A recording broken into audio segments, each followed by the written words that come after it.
Напоминаю, вы смотрите очень полезную программу для всей семьи. Наташа, пришло время практических занятий, но я вижу, у нас пустой стол. Как же мы будем их проводить? Но бывают такие ситуации, когда нужно чем-то занять ребенка, при этом не совсем никаких подручных средств нет. В этом случае нам на помощь приходит пальчиковая гимнастика. И я сегодня вам покажу 3 упражнения на развитие синхронизации работы правого и левого полушария. Для чего это нужно? Повышается креативность мышления, то есть ребенок лучше находит нестандартные решения различных задач, улучшается речь, то есть и прежде всего, наверное, это способствует развитию речи, но и просто можно интересно и весело провести время.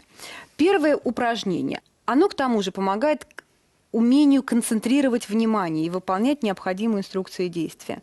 Берем правой рукой за левое ухо, да, а левой рукой за кончик носа. Так, приготовились. Теперь через хлопок нам нужно поменять позицию рук. То есть левая будет брать за ухо, а правая за кончик носа. Хорошо, еще. И еще. Вот уже проблемы с правым полушарием или с левым.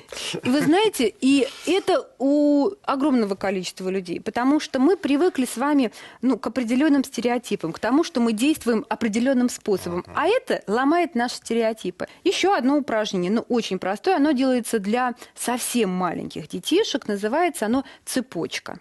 Очень просто. Колечко и второе вдеваем. Все, что нужно сделать, это просто менять. Кажется, что оно очень простое, но для маленького ребенка это упражнение выполнить сложно.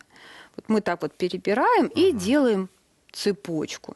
Очень хорошо. А теперь вот это вот упражнение, оно является подготовительным для следующего упражнения. Нам понадобится указательный и большой палец одной руки, указательный и большой палец другой руки.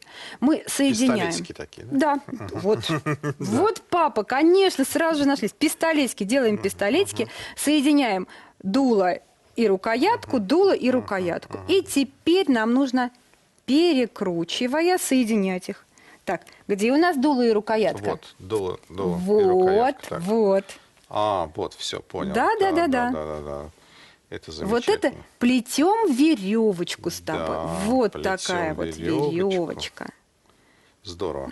Вот очень интересное еще упражнение, еще одно. Давайте сложим ладошки, да. И здесь мы учим ребенка запоминать названия пальчиков. Складываем по очереди и распрямляя потом. Сначала мизинцы сложили, выпрямили, потом безымянные пальчики сложили, потом средние сложили, выпрямили, указательные выпрямили и большие выпрямили. И в обратном порядке тамс, тамс, тамс. Да. Очень хорошо.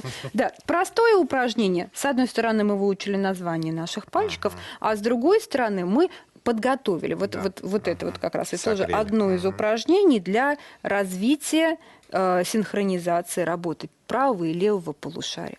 Просто и легко. Очень полезная программа для всей семьи.